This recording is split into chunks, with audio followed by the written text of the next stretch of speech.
welcome to ESV'S Panorama, your gateway to the latest trends and insights in Lagos and Nigeria's real estate space. Brought to you by the Nigerian Institution of Estate Surveyors and Valuers. Join us as we explore innovative solutions, market trends, and expert opinions shaping the future of real estate. Stay informed. Stay ahead. This is ESV'S Panorama. Hello viewers, welcome to ESV Panoramas, where we explore the latest trend and insights in Nigerian real estate space. Joining me today is Dr. and Estate Surveyor and Valuer Uyi Osage. Welcome to the show. Thank you for having me.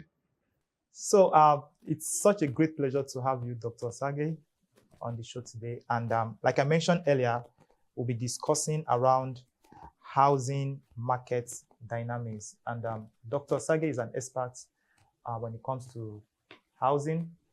And let's just start by what are the current trends in the housing markets in Nigeria? And what are the key factors that drive housing in Nigeria? And what do we expect? How do we expect them to evolve in the nearest future? Okay, thank you once more for having me. That is a 3-in-1 question packed together. But housing is one of the most important needs of man. After food is shelter. And the trend in Nigeria has been evolving. And quite a number of factors are responsible for it. Just mention a few and see how we can espouse on them. For instance, demography has a very major role it plays when it comes to housing and its dynamics. Movement of people from one area, from one location to another. Of course, you know one of the age-long problems we've had, which is called the rural-urban migration, where people want to move to where they call place of greener pasture. And if we situate our conversation around Lagos, you'll find out that Lagos have been beaten for it. There may be some other important cities such as Abuja, Port Harcourt, yeah. Then if you go up north, places like Kano and Kaduna, they are also metropolitan in their outlook in terms of migration. So these are demography has a way of influencing the housing market. Then we'll now come to the very major factor which influences housing, which is the interplay of demand and supply. At every stage, at every strata, you find out that the interplay of demand and supply will always play a major role. For instance, if we bring demography that we're talking about, where more people come to a particular location, there's chances that they must place their head somewhere. And what that will do is that it will increase demand. Yeah. And unfortunately, as it were, if we go back conversations, we have a 17 million housing deficit in Nigeria as a whole. And of course, Lagos will take a larger chunk of it, between 40-45%. So if more people come to Lagos, that means there'll be pressure on the available housing. And what that means is that it will have a harrowing impact on it. So that one is there. Government policies also have a way of impacting. Okay, for instance, the Lagos State government just came up with this amnesty, 90-day amnesty, which they've extended. Yeah. You'll find out that you'll be shocked that a lot of homeowners don't have approval for their building plan. You'll be shocked that it's happening like that. But of course, we've lived in a society where people can do things because really there is no strict regulation. Yeah. So government policy also have a way. So what the government, I think the government is trying to do is bring a lot of illegalities, turn them to legality, and that is on one aspect. Then we also have the issue of the natural disaster. We don't have much, we don't suffer much of that here in this climate, but for places like Asia, even the US, where they suffer wildfire, where they suffer tsunami, where they suffer tornado. It has a way of displacing people. And once human beings are displaced, just like water, they'll find their level. They will want to go to a place where they feel safer or where they can be accommodated. So the question of even conflict, where we have conflict areas like the north, for instance, you see governments in the north, what they are investing on, type of housing they are investing on is more of a camp or what they call refugee camps, right? So all these have a way of affecting the housing in housing markets in Nigeria and specifically in Lagos State. Thank you so much. Thank you so much, Doctor, for that insightful exposition. You know, while you were talking, you made mention of factors around demand and supply. You also made mentions of factors around demographic, migration, pattern, population growth, you know, and you make a particular reference to Lagos as it stands today. And when we look at Lagos markets, housing demand keep increasing every day, and majority of people do like to stay in place where they have proximity to their place of work, right? And that's also had affected the rental values in those areas that have proximity to central business districts and all of that. So I do like you to share a little bit of insights on places that are not so close to this social infrastructure. For instance, let's give Ikorodu, for instance, you know, how do you think the government can come in to help people that stays in those downtown, you know, to also find suitable accommodations in those areas, and how would that in the long run also contribute to relieving the pressure on the central business districts?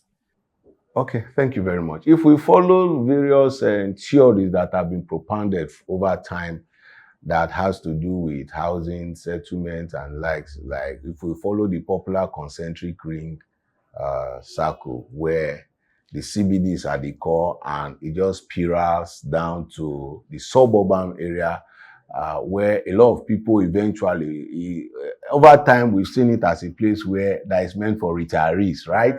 But in our contemporary days, we've seen people live in Ikorodu that we are using as a case study.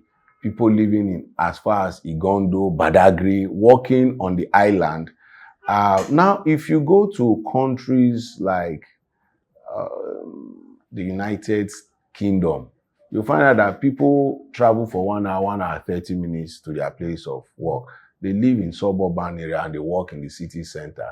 The major thing that actually facilitates that is transportation. Yeah. And I think to a large extent, the Lagos State government over time have been evolving in terms of ameliorating the navigation system in Lagos. They brought up, the Fashola administration brought about the BRT, but was implemented by the Ambode administration. The Sanwo-Olu's government have invested in the blue rail, the red rail, and it is just the way to go. Yeah. Because if the pressure continues, okay, for instance, I think recently some people were evacuated from under the bridge. Yeah. And you'll be shocked the amount those people were paying for just a room where they just lay their head, 250,000. The danger that is there, the size of accommodation that they had to part with that kind of money. And trust me, with 250,000, you should be able to get a decent mini flat in Ikorodu. Yeah. But they would rather pay there, inconvenience themselves, go to work, because probably that place is closer to their workplace. And you know, this access to workplace is one of the key drivers of value. Yeah. For most people, they look at access to your workplace, access to place of worship, access to children's school. They all come, they are all variables that you put together to make value. If I say I'm going to pay for this space, for instance, I've looked at those things aside the amenities and the physical features of that. So I think for the government, the only way they can drive that, for instance, there was a first stack. There is a first stack. There is a satellite town. These are areas that were far from reach. So what government have done, I know there are two successive governments in Lagos State that try to put road system, good road system in all those urban fringes. So what it does is that you can stay here, you can do your business here, you can build here where, people buy land, they don't want to build because you ask them and say, no road. I know that singular road infrastructure have a way of adding value to not less than 30%. It will unlock value in that particular area. And during the Marwa administration, I remember before Marwa left, all he did was that link bridge between my 12 and Ikorodu, and value shot up in Ikorodu. Just that less than 1 kilometer, and was able to unlock value in Ikorodu. And you see the number of businesses that spiraled in that area. So I think if government is intentional about it, open up the transportation system, let the person stay in Ikorodu, can travel to VI by coast, by sea, can travel by rail and stuff like that. But Lagos State is doing quite a lot, but just like Oliver Twist, more needs to be done. Yeah, more needs to be done. Thank you so much, Dr. Osage, for that insightful exposition and response. So I just want to ask that, how do affordability concern as impacts the market dynamism, and how do our viewers that are not a real estate investor, how should they respond to this sudden increase in surge, and in the housing market? And a very good statistic shows that the income of individuals, the income of individuals shouldn't exceed, housing shouldn't take more than 30% of individuals' income, right? And with this current surge, people are already upshooting to about 50% of their income, So what are your advice to our viewers, prospective tenants, what are your advice to them on how to respond to this current surge in the real estate market? Okay, thank you very much for that. The truth of the matter is, what I cannot afford, I cannot demand. Even in the law of demand, there's what is called effective demand. Yes. I like it, I have a need for it, and I have the purchasing power to get it.